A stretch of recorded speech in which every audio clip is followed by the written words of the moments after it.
పిల్లని కావాలని ట్రాప్ చేసి నా పిల్లని కావాలని అన్యాయంగా చంపేశారు. తండ్రి లేని పిల్లని.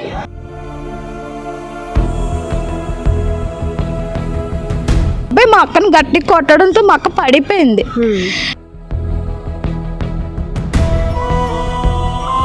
డిఫెండ్ చేయలేక చచ్చిపోయింది. చంపేశారు వాళ్ళు, బలవంతంగా చంపేశారు ఆవిడని, మొత్తాన్ని చంపేశారు. ఎందుకంటే పోస్ట్ మార్టం ఇచ్చాము. వాళ్ళు లోన్ ఇద్దరేమో సెల్ స్విచ్ ఆఫ్ చేశారు. ఆ ఇన్సిడెంట్ జరిగిందంత వెంటనే వాళ్ళు ఎందుకు పారిపోయారు? ఏ తప్పు చేయలేనప్పుడు.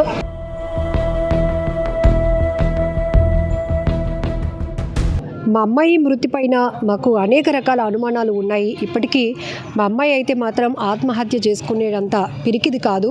ఖచ్చితంగా స్నేహితులే పార్టీ అని పిలిపించి వాళ్ళే ఏదో చేశారు, ఆ కోణంలోనే దర్యాప్తు కొనసాగించాలి అంటూ శాంతికుమారి అలియాస్ జెస్సీ వాళ్ళ అమ్మగారు, సిస్టర్ ఇద్దరు కూడా మీడియా ద్వారా రిక్వెస్ట్ చేస్తున్నాయి. పోలీసులు మరొకసారి కలిసి ఆ కోణంలో దర్యాప్తు కొనసాగించాలని వేడుకోబోతున్నారు. వాళ్ళ మదర్ ఉన్నారు, మాట్లాడతాం. అమ్మా, ఏమైంది అసలు? ఎన్ని గంటలప్పుడు మీ అమ్మాయి ఏం చెప్పి బయటకు వెళ్ళింది? 9:30కి మా పాపకి, చిన్న పాపకేమో పార్టీకి వెళ్తున్నానని చెప్పేసి బయటికి వెళ్ళిందండి. నేను వచ్చేటప్పటికి 10:30 అయ్యింది. డ్యూటీ నుంచి వచ్చాను. అమ్మ అక్క బయటకు వెళ్ళింది అని అంది. సరేనమ్మా నన్ను. అప్పటికి మీరు లేరు? లేను, మా పాప ఉంది.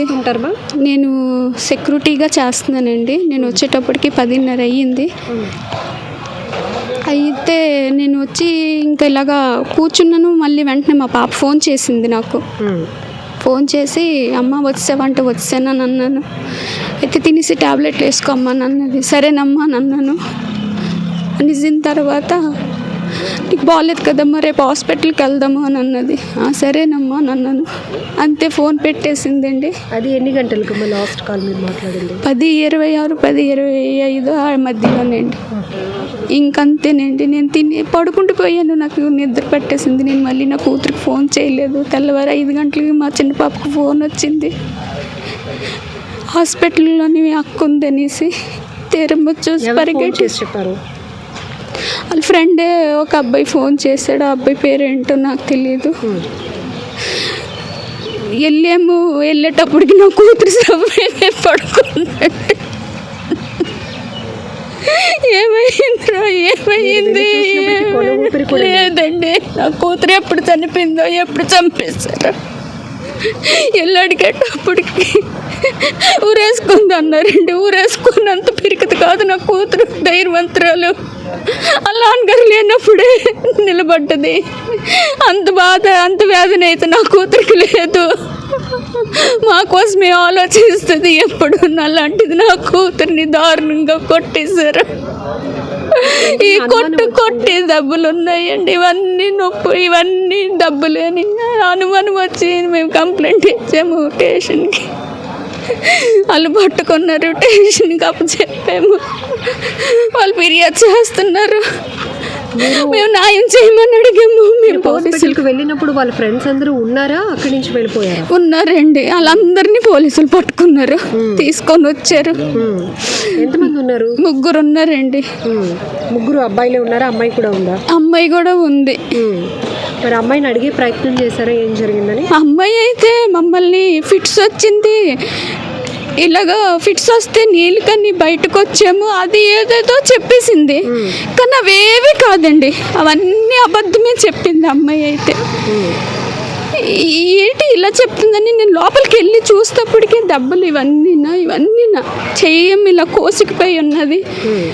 నడుంకి కూడా నా దెబ్బలు ఇవన్నీ డబ్బులన్నీ చూసి నా కూతురు ఆత్మహత్య అయితే చేసుకోలేదు. ఇది కావాలని వీళ్ళు చంపేశారు నా పిల్లకి, అన్యాయంగా పిలిచి కొట్టి చంపారు అనుకునడం కాదండి, నిజమే.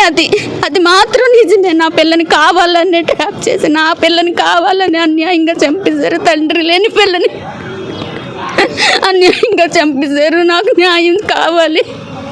నాకు పోలీసులు ఎవరైనా నాకు న్యాయమే చెయ్యండి. నా బిడ్డ చనిపోయింది. పార్టీకి వెళ్ళిన రోజు ఎంతసేపట్లో తిరిగి వస్తానని చెప్పిందమ్మా మీ అమ్మాయి? వచ్చేస్తాను అన్నదండి, బేగానే 11 లోపే వచ్చేస్తానని అన్నదండి. సరే అనుకున్నాము, ఎప్పుడు 11 కల్లా వచ్చేస్తానమ్మా అని అన్నది. ఇంక మరి రాలేదు. తెల్లవారి సమయం అయితే వెళ్ళింది నా కూతురు. ఎవరినైనా ప్రేమిస్తున్నట్టు అట్లా ఏమైనా చెప్పుకున్నారా? ఏమీ లేదండి, దానికి అవి ఏమీ లేవు. దానికోసం అది చాలా మంచిదమ్మా, అది చాలా మంచిది, ఎవరికి అన్యాయం చేయదు. ఏం చదువుకున్నారు? డిప్లొమా చదువుకుందమ్మా. మీకు చెప్పిందా ఫస్ట్ తను? నేను అమ్మ అప్పుడు డ్యూటీకి వెళ్ళాను, మమ్మీ డ్యూటీ నుంచి ఇంకా రాకపోయేసరికి నేను నాని ఇంట్లో ఉన్నామన్నమాట. అయితేనేమో మేమిద్దరం నేను పని చేస్తున్నాను, నేను డ్యూటీ చేసి వచ్చాను కదా, నీరసంగా ఉంది అవుతానంటే నేను అప్పుడే అడిగాను, అక్క నేను నర్సింగ్ చదివాను, నిఖితా హాస్పిటల్లో వర్క్ చేస్తున్నాను. అయితే నేను అడిగాను, అక్క ఆకలి వేస్తుంది ఏమైనా తిందామని అంటే అయితే ఎగ్ కర్రీ చేస్తానని చెప్పింది. మేము చేసింది అప్పటికి టైం 9-10 అలా అవుతుంది. ఫాస్ట్గా వెళ్ళి చెల్లి నాకు కాల్ వచ్చింది, ఇలాగా బర్త్డే పార్టీ ఉందంట, మా వాళ్ళు రమ్మన్నారు. ఏం లేదు, లేదు. అప్పుడు సడన్గా కాల్గా అప్పటి వరకు మాతోనే ఉంది. మేము బీచ్కి వెళ్ళాం, మా ఇంటి ఎదురుగానే బీచ్ ఉంటే కూర్చోడానికి వెళ్ళింది, వచ్చింది, మా డాగ్ గడితో ఆడుకుంది, అంతా బాగానే ఉంది. అప్పటి వరకు నార్మల్గానే ఉంది. సడన్గా కాల్ చేసి మరి ఎవరు నరవ సాయి కుమార్ అని చెప్పేసి ఆ పర్సన్ పిలిచారనమాట. పిలిస్తే మా జెస్సీ ఏమన్నా సరే అయితే వస్తున్నానని చెప్పేసి సాయి అంటే తన లాస్ట్ కాల్ సాయి అని చెప్పేసి ఉంది. సో అయితే ఉంటేనేమో మేము వెళ్ళాము. అదే లైక్ నేను తెలీదు ఫస్ట్ థింగ్ తను సాయితో వెళ్ళింది అని. మాకు నిన్న ఏమని చెప్పారు, తను వెళ్ళిపోయిన తర్వాత మాకు మార్నింగ్ కాల్ వచ్చింది. ఆ సేమ్ పర్సన్ నరవ సాయి కుమార్ మాకు కాల్ చేశారు. 5:20కి కాల్ చేసి చిట్టి అర్జెంటుగా రా ఒకసారి, నువ్వు ఎర్లీ మార్నింగ్ 5:20కి 5:15 అలా అవుతుంది అరౌండ్. కాల్ చేసిన తర్వాత మేము వెళ్ళాం. అంటే నేను ఫస్ట్ అడిగాను ఏమైంది, ఏమైనా యాక్సిడెంట్ ఏమో అదేమో అనుకుని, సరే చెప్పండి ఎక్కడున్నారు మీరు అంటే మేము మెడికల్ ఉన్నాం, మీరు రా రా రా అంటే సరే అని మేము వెళ్ళిపోయాము. మరి రాత్రి ఒక ఫోన్ కూడా మేము పడుకుని పోయాము. అంటే తను ఏం చెప్పింది, మేము వచ్చేస్తాను 11 లోపని మమ్మీకి చెప్పింది. మమ్మీ అన్నది డోర్ ఓపెన్ చేసి ఉంచో వచ్చేస్తుంది కదా అని మేము పడుకుని పోయాము. ఇంకా మమ్మీకి కూడా 1 వీక్ నుంచి అస్సలు బాగాలేదు, ఫుల్ ఫీవర్, మోషన్ వామిటింగ్స్ అవుతున్నాయి. అందుకు ఇంకా మమ్మీకి నీరసం ఉంది కదా అని చెప్పి ఇద్దరం పడుకుని పోయాము. మార్నింగ్ లేచాము 5:10కి అలా లేచాము. నేను ఇలా చూసేసరికి అక్కలేదు, మేబీ వాష్రూమ్లో ఉందేమో అని చెప్పేసి ఇంక ఇలా చూసేసరికి నాని పక్క రూమ్ నుంచి ఫోన్ వస్తే ఫోన్ ఇచ్చితే ఈ నరవ సాయి కుమార్ కాల్ చేశాడు. ఏమైంది ఏంటి అని అంటే ఒకసారి అర్జెంటుగా మెడికవర్కి రండి అని అంటే మేము మెడికవర్కి ఇంకేం ఉన్న పలంగా అలా పట్టుకొని వెళ్ళిపోయాము. ఇంకా వెళ్ళిపోయిన తర్వాత అక్కడికి వెళ్ళాక అసలు ఇష్యూ కూడా మాకు చెప్పలేదు, ఇలా చనిపోయింది ఎప్పుడో చనిపోయిందని కూడా చెప్పలేదు. అయితే వెళ్ళాక డాక్టర్స్ దగ్గరికి వెళ్ళామన్నమాట. డాక్టర్స్ అడిగితే వాళ్ళు చెప్పారు మీ అక్క చనిపోయిందమ్మా అని అన్నారు. ఇప్పుడు ఈ ఫ్రెండ్స్ ఏం చెప్పారు? ఈ ఫ్రెండ్స్ ఫస్ట్ మాకు ఏం చెప్పారంటే మేము ఇలాగా రూమ్ తీసుకున్నాము పార్టీకి, మీ అక్కకి ఫిట్స్ వచ్చింది, మేము వాటర్కి వెళ్ళి వచ్చేసరికి మీ అక్క హ్యాంగ్ చేసుకుంది అని చెప్పారు. అయితే మేము అది ఫస్ట్ నమ్మలేదు, ఎందుకంటే హ్యాంగ్ చేసుకున్నంత ఫిట్స్ వచ్చినంత మాత్రాన నేను నర్సునే కాబట్టి నేను మరీ ఏదేం తెలియకుండా అయితే మాట్లాడను కదా. ఒక మనిషికి ఫిట్స్ వచ్చిందని అంటే పడిపోయి ఉండిపోదు తప్ప వెళ్ళి డోర్ నాక్ చేసుకొని హ్యాంగ్ చేసుకొని అంత పిరికిదైతే కాదు మా జెస్సీ. ఎందుకంటే 2 years బ్యాక్ మా ఫాదర్ చనిపోతే తనే మమ్మల్ని స్టాండ్గా చూసుకుంది, మమ్మల్ని తనే చూసుకుంటుంది. అలాంటిది ఎవరో ఏదో చెప్పారని హ్యాంగ్ చేసుకున్నానని అంటే మేము నమ్మే అంత ఇదికి అయితే కాదు. తనంతటా తను వాళ్ళు తీసుకొని వెళ్ళారు, అక్కడ ఏం జరిగిందన్నది వాళ్ళకే తెలుసు. అయితే మేము అన్నాము డాక్టర్స్ని ఒకసారి చూస్తామండి, బాడీని చూడాలి కదా అని అంటే వాళ్ళు పిలిచారు, అమ్మ ఇయర్ రింగ్స్ తీయడానికి రండి అని పిలిచి చూపిస్తే అప్పుడు మేము చూసాం. బ్యాక్ మొత్తం నుజ్జుగా బ్లాక్ ఇష్యూ అయిపోయింది, దవళ్ళు మొత్తం ఇంత కొట్టేశారు, దాన్ని కిరాతకంగా కొట్టి చంపేశారు మా అక్కని. ఎందుకంటే హ్యాంగ్ చేసుకుంటే ఏ మనిషికైనా కళ్ళు బయటకు వస్తాయి, ఉబ్బిపోతారు మనిషి. మేము ఎన్ని కేసెస్ మేము చూసాము, అలాంటిది ఒక మనిషిని కిరాతకంగా కొట్టి చంపేస్తా మాత్రం మేము తెలియదు అని అనుకుంటే మరి మొత్తం ఇదంతా అన్ని మచ్చలు ఇంకా ఫుల్గా గట్టిగా నలిపేసినట్టున్నారు, ఊపిరి ఆడలేదు అమ్మాయికి. కాళ్ళ మీద ఏమొచ్చేసి రక్కుళ్ళు ఉన్నాయి, తర్వాత ఈ చేయి మొత్తం ఇట్లా కట్ అయిపోయింది, ఇవన్నీ కమిలిన దెబ్బలే ఉన్నాయి మా అక్కకి. అయితే మేము డాక్టర్ మాకు అడ్వైస్ చేశారు, ఇదైతే తనంతటిగా తను హ్యాంగ్ చేసుకోలేదమ్మా, ఇదేదో కొంచెం ఇన్వెస్ట్ చెయ్యండి మీరని చెప్పేసి అని అంటే పోలీసులకు వాళ్ళే పిలిపించారు. సార్కి మేము ఎఫ్ఐఆర్ ఫైల్ చేసాం వాళ్ళ మీద. అలా అయితే పోదునని. ఇప్పుడైతే మాత్రం వాళ్ళైతే కొట్టి చంపారని వాళ్ళు కొట్టేశారు. వాళ్ళే మేమే కోపంలో కొట్టుకున్నామని వాళ్ళే చెప్పారు. వాళ్ళకి వాళ్ళకు సార్ చెప్పారు, సిఐ సార్ వాళ్ళే కొట్టారంట అమ్మ. గొడవ వచ్చిందంట. ఆ గొడవ ఏంటన్నది మరి మాకైతే ఇంకా మా వరకు రాలేదు. ఇలా రూమ్ తీసుకున్నారు, సపరేట్ గా వెళ్ళారు ఆ రూమ్ లోకి. అక్కడ ఏదో మాట ఆ లక్ష్మీ సంజన అనే అమ్మాయి వల్ల మాత్రమే ఆ గొడవ వచ్చిందంట. అలియాస్ లక్కీ మా అక్క ఫ్రెండ్. ఆ నరవ సాయి కుమార్, ఆ లక్ష్మీ సంజన అలియాస్ లక్కీ, ఈ వాసుపల్లి సాయి కిరణ్, తర్వాత ఈ లక్ష్మీ సంజన వాళ్ళ బాయ్ ఫ్రెండ్ పుచ్చ సాయి, ఆ అబ్బాయి వాళ్ళ ఫ్రెండ్ మణి, తర్వాత జశ్వంత్ అంట. ఈ 6 కలిసి వెళ్ళారు. ఈ లక్ష్మీ సంజన మాత్రమే తన వల్లే గొడవ వచ్చిందంట. తన వల్లే గొడవ వచ్చింది. తన బాయ్ ఫ్రెండ్ మా అక్కని ఫస్ట్ కొట్టాడంట. అసలు ఆ అమ్మాయి ఇష్యూ వస్తే వాళ్ళు చూసుకోవాలి. మా అక్క వరకు రావాల్సిన అవసరం లేదు. ఇప్పుడు వాళ్ళ ఫ్రెండ్స్ వాళ్ళు చూసుకోవాలి. కానీ ఆ అబ్బాయి మా అక్కని గట్టి కొట్టడంతో మా అక్క పడిపోయింది. ఒక అమ్మాయి 6 మెంబర్స్ ని ఎలా డిఫెండ్ చేస్తుంది? ఒక అమ్మాయి ఎలా డిఫెండ్ చేయగలుగుతుంది? ఒక మనిషి ఎన్ని చూస్తున్నాము, ఒక అమ్మాయిని ఒక అబ్బాయినే చేశారు అని అంటేనే ఎవరు డిఫెండ్ చేయలేకపోతున్నారు.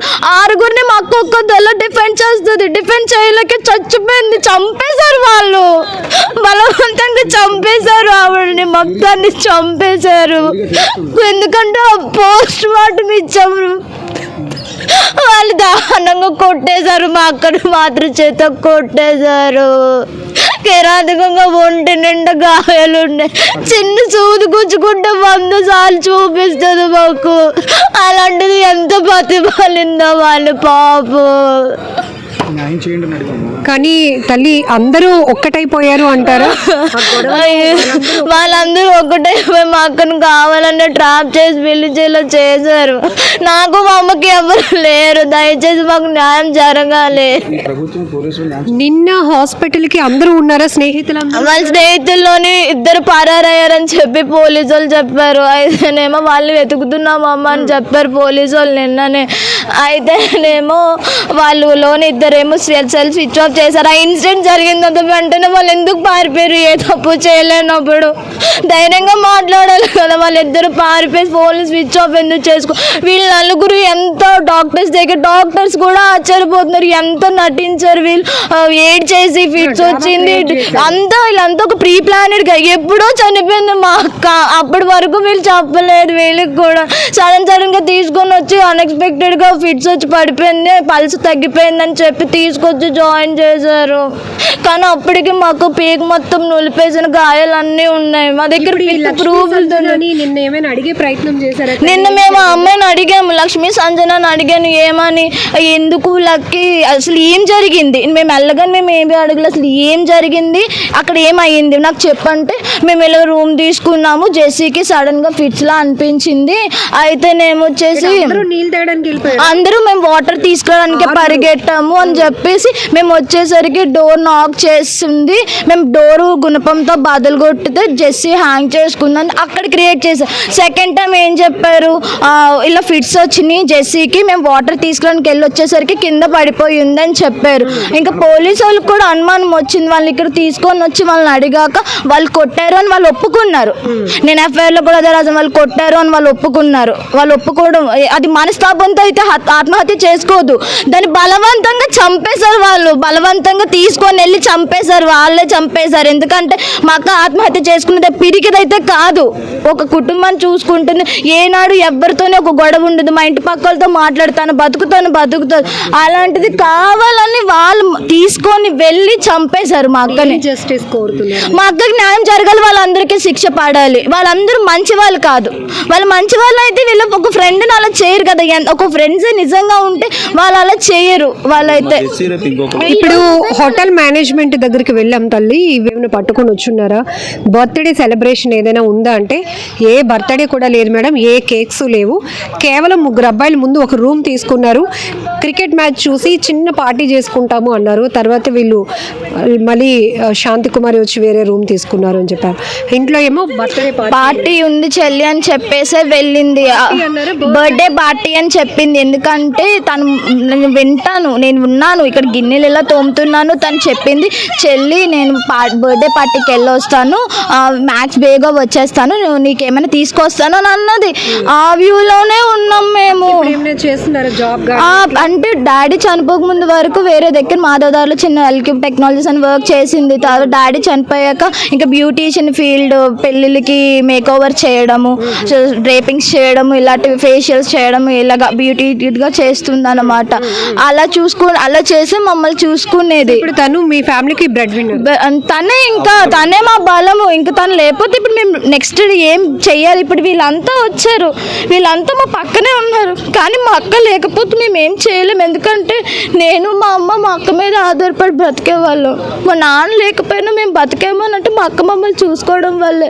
అలాంటిది దారుణంగా కొట్టి చంపేశారు మా అక్కని. మాకైతే న్యాయం కావాలి. వాళ్ళు ప్లాన్ ప్రకారంగా పిలిచారు, ప్లాన్ ప్రకారంగానే గొడవ చేశారు. ఇంతకు ముందు ఫోన్లో డిస్కషన్స్ కానీ వీటి గురించి, ఫ్రెండ్స్ గురించి అక్క ఎప్పుడైనా ఇంట్లో ఎప్పుడు మాకు ఏ విషయమో చెప్పలేదండి. ఎప్పుడు ఏ విషయమో చెప్పదు. ఎప్పుడు అక్కడ ఏదైనా ఇష్యూ అయినా ఏదైనా అసలు మా వరకు ఏది రానివ్వదు.